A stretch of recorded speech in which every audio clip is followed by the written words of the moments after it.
Hey, what's up guys? Trader Supremo here. Okay, so sa mga bago pa lang sa crypto trading,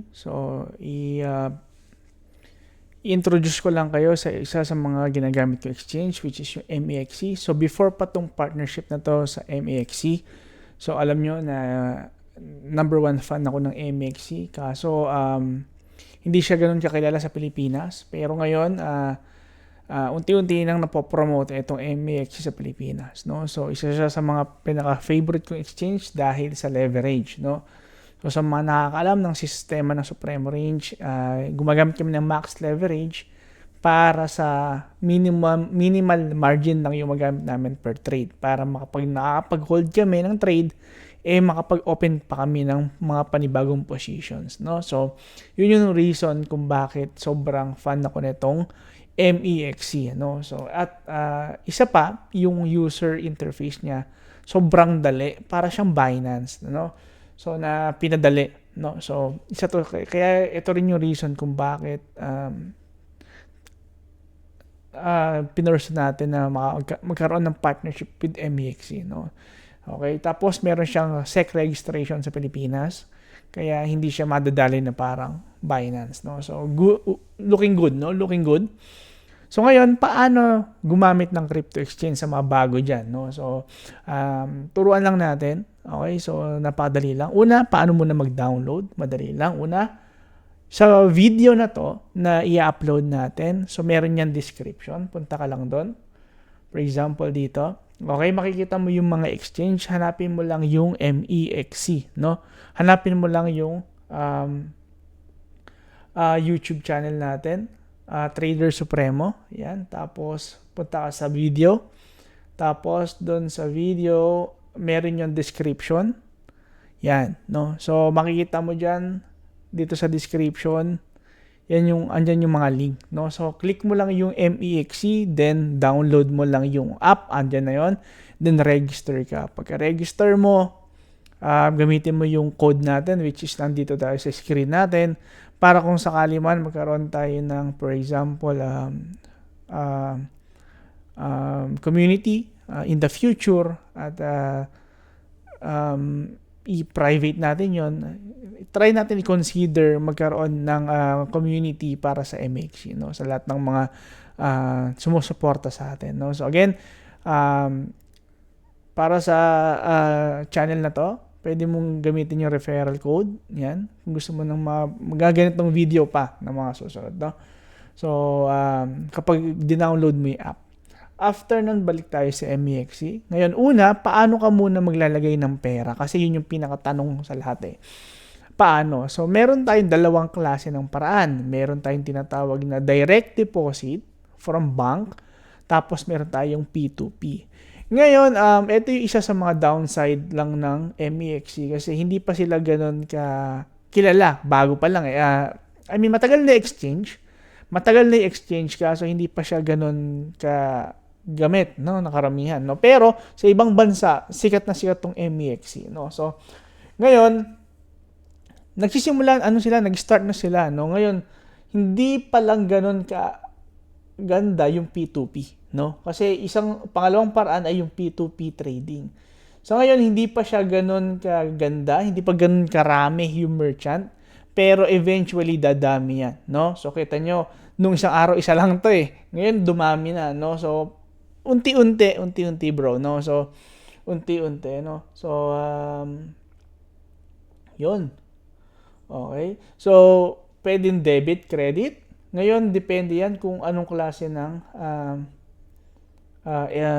currency. Pero ang pinaka maganda sa lahat yung P2P, no, P2P. Ngayon, kung hindi pa ganun kaganda yung P2P nitong MEXC, ang gagawin natin, magpi-P2P tayo sa ibang exchange tapos itatransfer natin dito sa MEXC, no? So, mas maganda yung ganun. Okay, halimbawa, meron kang USDT sa Bybit. For example, meron kang USDT sa Bybit. Pwede mo siyang i-transfer dito sa MEXC. So, paano yun? Okay, una, kunin mo muna yung address mo. Okay, punta ka dito sa wallet. Diyan, deposit. Then, nakikita mo, deposit crypto. syempre, USDT, yun lang naman yung ginagamit natin, kapatid, no? So, click mo lang USDT. Okay? So, ako, TRX yung usually kong ginagamit. Up to you kung anong gusto mong gamitin, no? Pero, ang ginagamit ko talaga TRX. Merong mas mababa yung fee, like BSC, BEP20. Pero ako, ang ginagamit ko talaga yung TRX. Yun yung, yung komportable ko, no? So, click mo lang yan. Lalabas yung address. No? Itong mahabang mga letters na yan. No? Address yan. Okay? Ngayon, sobrang halaga na dapat parehas yung address ng pagsesendan mo at yung magsesend. Yun, simple lang bro. No? Sobrang dali lang. Kailangan kung TRX or TRC20, dapat ganun din sa kabila, yung magsesend. Okay? So, kakopy mo lang to. Copy-paste lang. So, copy mo lang. Okay, nakopy mo na. Punta ka ngayon sa Bybit. For example, meron kang kuha rin pera sa Bybit. Halimbawa, meron kang pera. Punta ka sa asset. Ngayon, di ba, deposit yung ginawa natin. Kasi, magre-receive tayo ng pera eh. Kasi di ba, sabi ko, galing from Bybit, magre-receive tayo ng pera. So, ano gagawin natin? So, deposit. O, nata mo? Withdraw. Kasi deposit sa kabila. Ulitin natin ha. Sa MEXC, deposit kasi magre-receive tayo. Magre-receive tayo ng pera from Bybit. So, deposit, crypto, tapos, siyempre, USDT, tapos TRX. Yan. Copy mo lang yung address. Copy-paste lang. Dahil tayo yung magre-receive, yung MEXC yung magre-receive, copy mo lang. Pagka-copy mo ngayon, ipe-paste mo ngayon doon sa Bybit, kung sino yung magsesend, no? So, which is yung Bybit. Si Bybit naman, withdraw. Kasi deposit kanina, sa MEXC, withdraw naman dito kay, ngayon, same. Nalagay, USDT. Okay?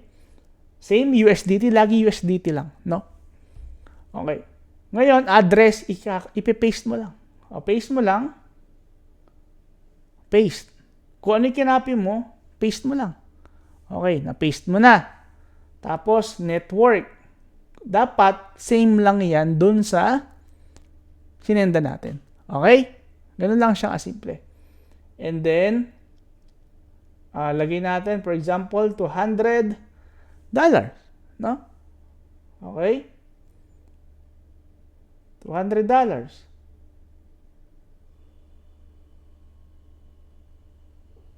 Tapos, withdraw. Okay? Tapos, confirm. Ngayon, meron niyang password, syempre. Diba? So, password.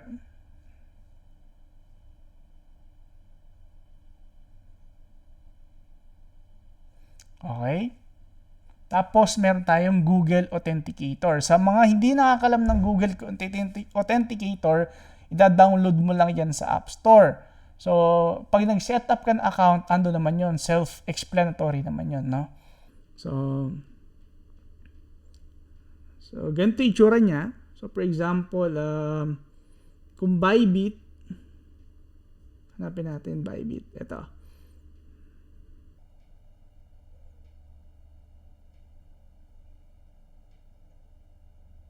Okay. Yun, na-withdraw na. So, ngayon, hihintay na lang natin kung marireceive natin. Okay? Punta ngayon tayo sa MEXC. Hintayin natin kung marireceive natin. So, ganun lang siya kasimple. So, deposit, tapos withdraw naman sa kabila kung sino yung magsesend. No? So, ganun lang siya kasimple. Okay? Ngayon, paano naman mag-P2P? Paano bumili sa Bybit? Okay, for example, meron ka ng Bybit. Ngayon, sa mga walang Bybit, again, punta ka ulit sa YouTube natin. Sa lahat ng video natin, meron tayong ganitong description. Hanapin mo yung Bybit. Pwede rin OKX, depende sa'yo. Pero pare-pares lang yan ng process, no? OKX or Bybit, click mo lang yan, then download mo yung link, yung app. Okay, ngayon, paano mag P2P? Ganito lang yung kasimple kapatid. Hanapin mo lang yung P2P. P2P trading, andito sa may buy crypto na area. P2P trading. Yan. So dito, makikita mo, merong buy, then merong sell. Okay? So ang gagawin mo, syempre, bibili ka eh. So doon ka sa buy. Di ba? Buy and sell. Buy and sell. Doon ka ngayon sa buy. So for example, bibili ako dito kay Coin Reserve. Oh, again, nasa Australia po, kaya Australia, naka-dollars to. Ngayon, kung nasa Pilipinas ka, Philippine peso naman kapatid, no? Then, click mo lang yung buy. Okay? Again, sa pagpili ng merchant, kailangan hindi yung rate yung titingnan mo. Kailangan titingnan mo yung ilang orders na yung nagawa. Ilang percent na dapat mataas yan. Dapat 98 to 100%. Dapat hindi siya below 95%. No? So, dapat nasa 95 to 100%. Ngayon, tingnan mo rin, dito makikita mo may pay ID, may bank transfer. Yun yung mode of payment. Kailangan kung bank transfer, dapat bank transfer meron. Kasi yung iba wala. Tulad na itong sa baba, kay Hiskia, wala siyang bank transfer. Ngayon, kung bank transfer yung payment mo, dun ka lang sa merong bank transfer. Okay, ngayon may limit yan. For example, dito kay Coin Reserve, $500 yung limit. Okay? So, ganun lang din yung gagawin mo kapatid, na tapos buy, tapos lagay mo lang amount kung magkano. And then, yun na yun. Babayaran mo, pag nabayaran na, i-release niya yung USDT, magkakaroon ka ng USDT, automatic yun. Ngayon, ganito. Napaka-rare naman ng ganitong sitwasyon. Kaya kailangan meron kang suki na merchant. O, yung trusted. Okay? Para hindi ka magkaroon ng problema. Pero ganito lang kasimple yan. Kapag ikaw ang bibili, ikaw unang magbabayad. Obligado yung magbabayad ka. Ngayon, safe yun. Safe yun. Basta screenshot mo yung payment. Yan. Tapos, click mo yung paid. May makikita dyan. Halimbawa, nabayaran mo na, meron dyan lalabas, click paid. I-paid mo lang. Kailangan paid na siya. Ya. Ngayon, kapag naman ikaw ang magbebenta, halimbawa, sell. Kasi kumikita ka na sa crypto, kailangan mo na mag-cash out, sell mo na. Pag sell kapatid, ganito lang kasimple. Yung buyer, yung unang magbabayad. Ngayon, naka-hold yung USDT mo. So, kailangan mag-reflect muna sa bangko mo bago mo i-release. May nakalagay dyan, release. Pag buy, meron dyan, paid. Kiklik mo yung paid. Pag nabayaran mo na gamit yung bangko mo. Pag naman ikaw yung magbebenta, meron dyan nakalagay, release. Para ma-release mo yung USD. So, ang gagawin mo lang, kailangan ma-receive mo sa bangko mo. Kahit na mag-send pa siya ng resibo, hindi mo siya i-release. Kahit na magbigay pa siya ng resibo, huwag mong i-release hanggat hindi mo nakikita sa bangko mo kasi pwede sila mag-edit ng resibo. Okay? Hanggat hindi mo nakikita sa bangko mo yung pera, hindi ka magre-release. No? So, ganun lang. Safe na safe. Walang problema sa P2P. P2P ang pinakamaganda sa lahat. Again, pwede mo nga siyang gamitin na kung nasa ibang bansa ka, remittance Mas mabilis. Mas mabilis. No? Maganda. Okay? So, balik tayo sa MEXC. So, tingnan natin kung na-receive na natin yon. Kasi 1.7 kanina, 1.920 na ngayon. So, na-receive na natin yung $200. Ganun lang siya kasimple. Ngayon, alam mo na kung paano bumili sa P2P. Okay, uulitin natin Balik ka sa Bybit. Paano mag P2P? Meron dito, hanapin mo dito sa Buy Crypto. Meron dyan, Deposit, Buy Crypto, P2P Trading. Punta ka sa P2P. Meron dyan Buy and Sell. Okay? Simple lang.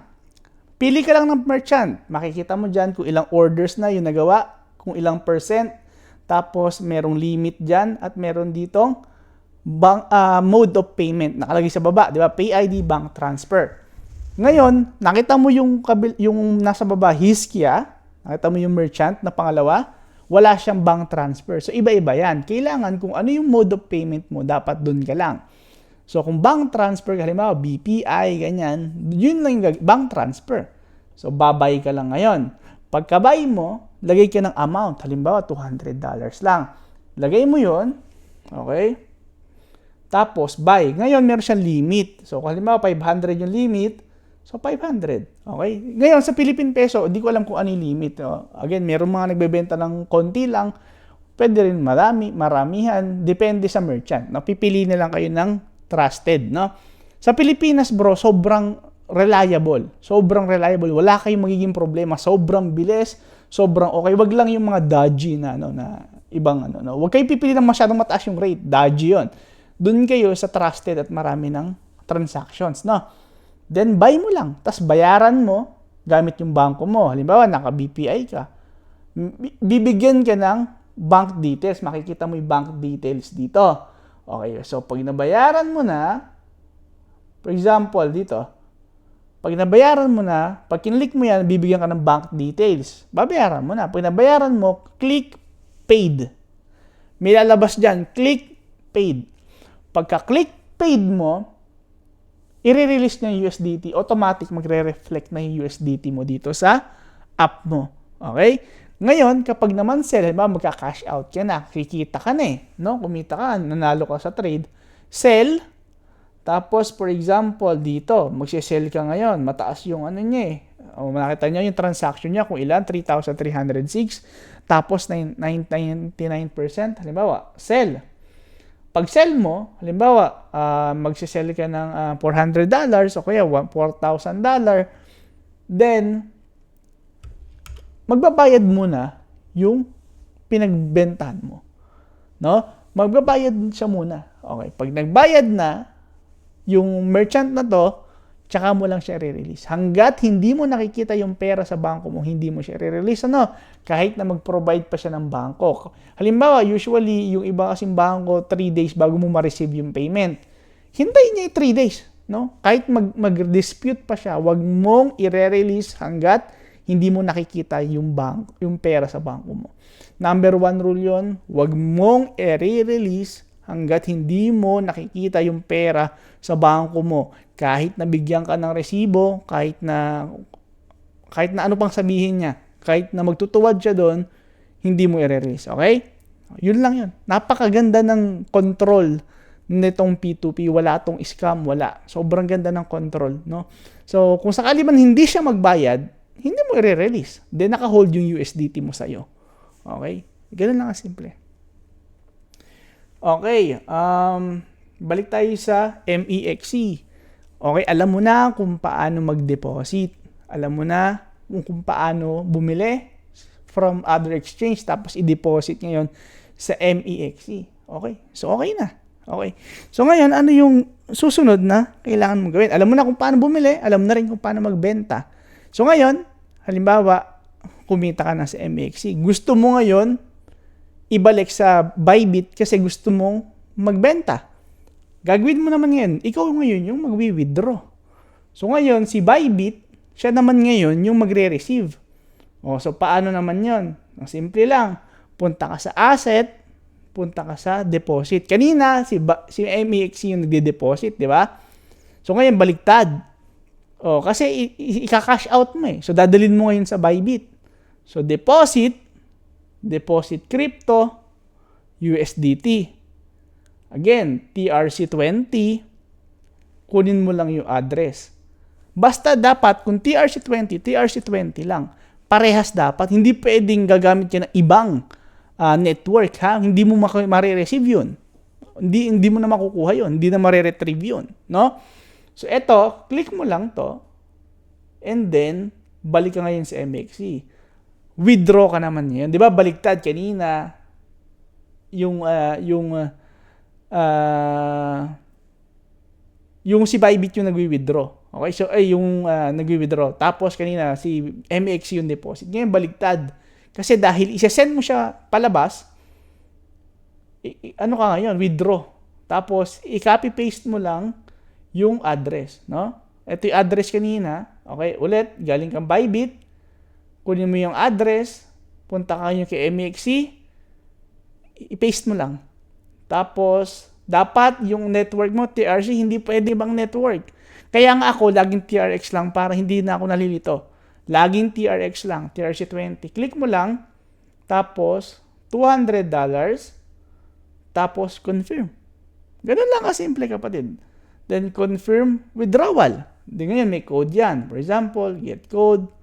Okay, tapos, okay, for example, okay, ito, tingnan mo yung code to, 248201, 8201, tapos, yung Google Authenticator ulit, MEXC, ganun lang, Ganun lang siya kasimple, no? Hindi siya nakakalito. Hindi siya nakakalito. Pare-parehas lang yan, no? Okay. So, balik tayo ulit sa MEXC. So, nakapag-withdraw na tayo. So, alam mo na kung paano mag-deposit. Alam mo na kung paano mag-withdraw. Alam mo na kung paano mag-cash out papunta sa bangko mo. Alam mo na rin paano mag-cash in. So, ganun lang kasimple. Yun yung pinakamahalaga sa lahat. Yun lang yung hassle eh. Yun lang yung nag-hold back sa'yo para matuto mag-crypto eh. Once na matutunan mo na yun, madali na lang. Ngayon, punta ngayon tayo. Dito sa baba, makikita mo meron home, meron markets, meron trade, meron futures, meron wallets. Sa wallets, dyan mo makikita yung laman ng pera mo. Okay, meron dyan, andyan yung with deposit, withdraw, transfer, yung laman ng spot, yung laman ng futures. Okay? So, punta ka ngayon sa trade. Tatang sa baba. Ayun, na-receive na ng Bybit. Diba? Ganun lang kasimple. Halimbawa, ito. Sa trade, ito yung tinatawag na spot trading. Yan yung tinatawag nating spot trading. So, spot trading, bibili ka, walang leverage. No? So, meron tayong additional tutorial dito. Ano? Pero ngayon, ang tinuturo lang natin kung paano gamitin tong exchange. Sa spot, wala tong leverage. No? Wala tong leverage. No? Ngayon, dito makikita mo yung pair, cent USDT. Ngayon, punta ka, halimbawa, Bitcoin yung bibilin mo. Click mo lang, tapos makikita mo dyan yung mga coins. No? So, ang bibili natin, Bitcoin USDT. So, yung Bitcoin, yun yung crypto, yung denominator niya, yun yung USDT. Yun yung pera natin. Kumbaga, yun yung currency natin sa exchange. Click mo lang, andyan na tayo. So, for example, gusto kong bumili kapag yung price ng Bitcoin pumunta ng 72,000. Okay? So, ngayon, ilang Bitcoin? Okay, punta ka ngayon sa total dito. Halimbawa, 50 USDT lang. Click mo lang 50 USDT. Then buy Bitcoin, then buy. Click buy. Ganun lang kasimple. Kasi may Bitcoin ka na. May hold ka ng Bitcoin. Diba? Simple lang. Diba? So again, ulit. Spot. Punta ka lang dito. Pair. So hanapin mo kung anong coins yung bibilin mo. Siyempre, kung Bitcoin, makikita mo Bitcoin. Siyempre, dapat kung ano yung pera mo sa exchange, which is USDT, yun yung dapat denominator. Click mo lang. Ayan na. Ganyan lang kasi. Bibili ka na ngayon. Spot po to. Wala tong leverage spot. Iba to. Ngayon, meron tayong tinatawag na limit or market. No, yun lang yung mahalaga dyan. Limit or market. Pag limit, yan yung iseset mo yung price na gusto mo. Halimbawa, 72,000. So, kapag ka yung price, 72,000, tsaka lang matitrigger yung order mo. Pero hanggat hindi siya nagpupunta ng 72,000, hindi siya bibili. Ganun lang yan. Kumbaga, inutusan mo siyang bumili ng 72,000, bibili lang siya sa 72,000. Ay, saan ba yung price yan? 84. Makikita mo sa right side, nakalagay dyan, 84,087. Yan yung market value niya ngayon. So ngayon, kung gusto mo bumili sa 72,000, lagay mo lang yung price, 72,000 dito. Okay?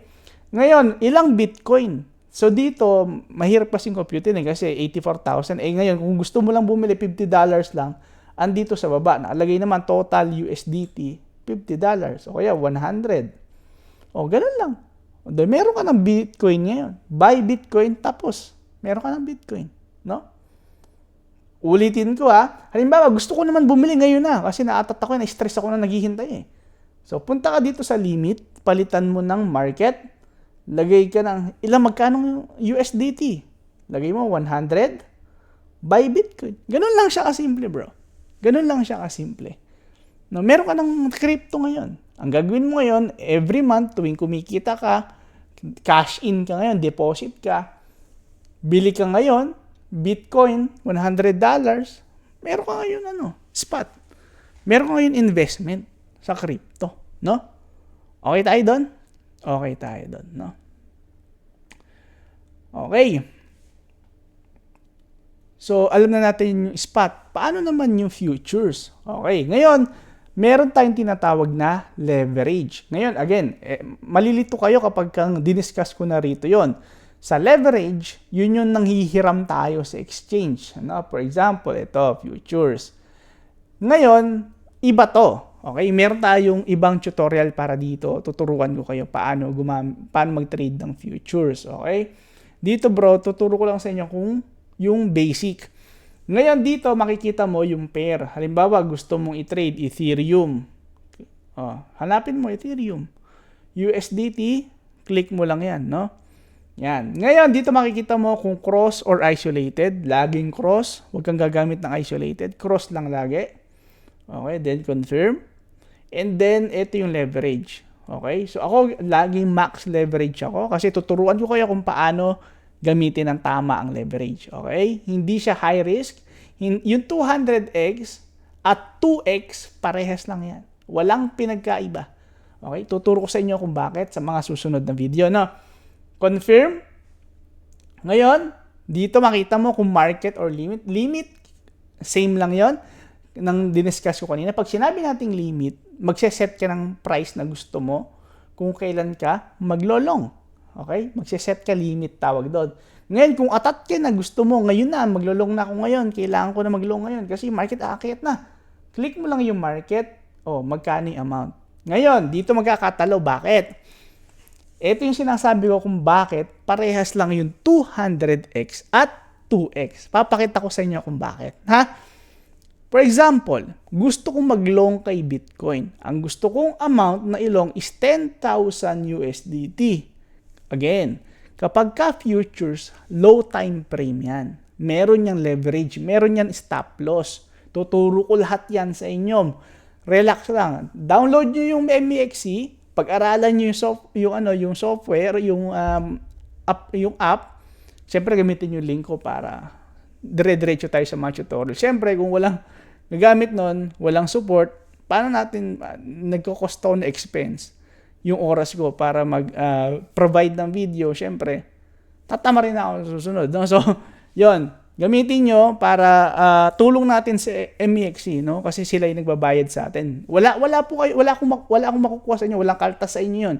Yung MEXC po yung tumutulong sa akin. Walang kaltas sa inyo, wala. No, zero, no? Walang babawas sa inyo, okay? Kumbaga, okay, bibigyan namin ng konting bonus o konting tawag doon? Yung feed para i-promote lang MEXC at kapalit nun, help mo kami na kumuha ng users. No? Ganun lang siya kasimple. Wala tayong inaapakan dito. Ganun lang kasimple. No? Ngayon, halimbawa 10,000 USDT. Again, bakit ang laki? Bakit $100 lang? Again, leveraged po ito. Kumbaga, value for value. Kaya mo yon basta meron kang max leverage. Okay?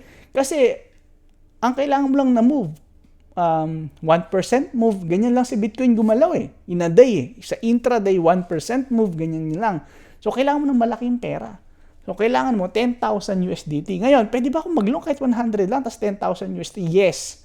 Yan po yung tinatawag nating leverage. Tuturuan ko kayo. Okay, sa mga susunod na video, yun yung ituturo ko. No? So, simple lang, di ba? Ngayon, kung naka 200x ka, kaya ba natin? Yes. Kaya natin. Ngayon, try ngayon natin, magkano ba yung pera natin sa future? Nakita nyo dito, nakita nyo avail, nakalagay sa baba ng 200x, nakalagay available 119 USDT. Yun lang yung nilagay ko sa futures. Ibig sabihin, kapag ka na-liquidate ako, 119 lang. Pero siyempre, maglalagay tayo ng stop loss. Hindi natin nahayaan ma-liquidate yun, di ba? Ganito lang. Lagay mo 10,000. Lagay natin limit, no? Para pwede natin cancelin. For example, limit. Lagay ko long tayo ng 1.5. Okay? Tapos, ang USDT amount, 10,000 USDT. Tapos, buy long. Mag-go through ba? Yes, nag-go through. Bakit? Kasi nga may leverage. Okay? So, ibig sabihin, ano ibig sabihin ng Trader Supremo? Ibig sabihin, kahit na 119 USDT lang ang pera mo, okay, uubra na mag-trade ka ng 10,000. Bakit? Kasi may leverage ka, nanghihiram ka sa exchange. Pero, magkakautang ka ba pag natalo ka ng 10,000? Hindi. Hanggang 119 lang matatalo sa'yo. Okay, so compute natin. Tingin tayo ng calculator, no? For example, ito calculator. So, 119 lang yung pera ko. Pero sabi ko, meron akong 200x sa MEXC na leverage. 200x yung leverage, ha? Hanggang 23,800 USDT yung pwede mong gamitin. Ganun kaganda. Kaya sabi ko sa inyo, maganda yung MEXC kasi mataas yung leverage. Okay? Yun yung maganda doon. Ngayon, pagalingan na lang, okay. Ito lang stop loss ko, ganito lang kanipes. So, pagka naman nanalo ka, malaki rin yung panalo mo. Okay. So, ituturo ko lahat sa inyo yan kung paano yung tamang paggamit para no? Okay? So, ganun lang siya kalinaw. Ganun lang siya kalinaw. Okay? So, for example, gusto ko i-trade si Link. Click mo lang, Link, USDT Perpetual. Meron tayong cross. Nakalagay cross. Laging cross lang. Okay? Meron tayong leverage. Laging max leverage. Tuturo ko sa inyo kung bakit. Sobrang dali lang yan. Meron dito limit or market. Sa baba ng 200x makikita mo. Sa baba ng 200x makikita mo. Meron 119. Yun lang yung nilagay ko sa futures. So ngayon, kung yun lang yung nilagay ko sa futures, ibig sabihin, kung masunog o maliquidate man ako, yun lang yung maliliquidate. No? Hindi madadama yung nasa spot. Kung ano lang yung nilagay ko sa futures, hindi madadama yung nasa spot. No? So ngayon, for example, 10,000 USDT yung gusto kong ilong. Kasi nga sabi ko, 1% move lang naman. Ang 1% to 5% lang naman ang move ng market sa intraday. No? So kailangan mo ng malaking position size o value. Okay? So again, huwag kayong malilito muna ha. Huwag kayong ma-overwhelm kasi ituturo ko sa inyo, hihimayin ko sa inyo yan isa-isa sa mga susunod na video. No? Sa tatadtarin ko kayo ng video, relax lang kayo, ako bahala sa inyo. No? Ngayon, yan, makikita mo dito, meron din dito sa baba, take profit, yung TP at SL, ang ibig sabihin niyan, take profit or SL. So, ibig sabihin, kung gusto mo mag-set kung saan yung take profit mo, halimbawa, ang take profit ko ay $20, ang SL ko is $10, nakaset na. Kahit tulugan mo yan, nakaset na eh. No? Again, tuturuan ko nga kayo sa mga susunod na video, huwag kayong ma-overwhelm. Then, buy long or sell short. Pag buy long, ibig sabihin, magbe-bet tayo ng price pataas. Pag sell short, magbe-bet tayo ng price pababa. Yun na yun. Alam mo na yung spot trading, alam mo na yung futures trading. Dalawa lang yung kailangan mo eh. Spot, yung bibili ka ng investment. Yung futures, yung magte-trade ka every day, every week. Yun yung parang, yung sinasabi nilang gambling pero hindi. Pag trading, pwede kang kumita araw-araw, pwede kang kumita every week. Meron tayong trading system para doon, para kumita ka. No? Kaya, ang gawin mo na, download mo na yung link, gamitin mo yung referral code, at kapag meron tayong trading strategy na balak kong ibigay sa inyo, hihingin ko lang sa inyo yung etong nag-download ka ng MEXC gamit yung code. No? So, halimbawa, okay, i-free ko na yung intra-week kasi meron akong bagong system, intra-day. So, yun yung hindi ko pwedeng i-free kasi bago yon. Yung intra-week na which is yung free money every week. Halimbawa, yung sistema na yun, free money siya, no? So, para sa akin, kapag yun yung setup, free money. Kikita ka na. Matic. O, pwede ko siyang ibigay sa inyo. Ang kailangan nyo lang, MEXC, download nyo yung link. Gamit yung referral code, bibigay ko sa inyo, no? So, gagawa ko ng video para doon, no? So, ganun lang. Alam mo na kung paano mag-cash in. Alam mo na kung paano mag-cash out para kapag kumita ka na, pwede ka mag-cash out. Alam nyo na paano mag-deposit at withdraw sa ibang exchange. Ganun lang kasimple. Sa umpisa lang yan mahirap. Kasi ako, naunang natuto yung kapatid kong bunso. Kasi yun yung medyo mahilig sa phone. Ako kasi di ako ma-cellphone, medyo caveman ako eh. No, so ako yung tao na na classic na hindi ako mahilig sa cellphone at hindi ako techie. Pero yung kapatid yung muso siya yung nauna, pero natutunan ko siya agad-agad. Wala pang one day natutunan kasi simple lang. Deposit, cash in sa P2P. Tapos deposit, withdraw. Ganun lang kasimple. Para ka lang naglalaro, no? Para ka lang naglalaro. Ayun lang. Wala ka nang ibang gagawin. Ganun lang. Wala nang ibang gagawin. Spot trading pag investment, halimbawa, yun yung mag-hold, yun yung mag-iipon ka. Yun yung tinatawag nilang magbobodega ka. For example, Bitcoin. So, ang next bull market ay 2028-2029. So, mag-iipon na pala ako ngayon para marami akong mabili. So, every month, 100 USDT yung de-deposit ko. Magka-cash in ako. So, ipon lang ako ng ipon, bili ng Bitcoin. Tapos, magugulat na lang ako, 2028, grabe, mayaman na pala ako. Ganun lang kasimple. Ganyan yung spot. Pero, gusto mong karirin. Parang ako, full-time trader. Gusto kong karirin yung trading. Ang gagawin ko, pag-aaralan ko yung futures. Kasi hindi ka pwedeng mag-spot sa araw-araw. Hindi ka kikita, maliit masyado. Kaya, kailangan mo ng leverage o yung imumultiply mo yung account mo. Kasi 1% lang move every day. Oh. Sa Bitcoin, 1 to 2% lang. Sa altcoins, possible 5 to 10%. Ngayon, meron tayong sistema doon kung paano i-compute. Tuturo ko lahat sa inyo yan. Sobrang dali lang yan.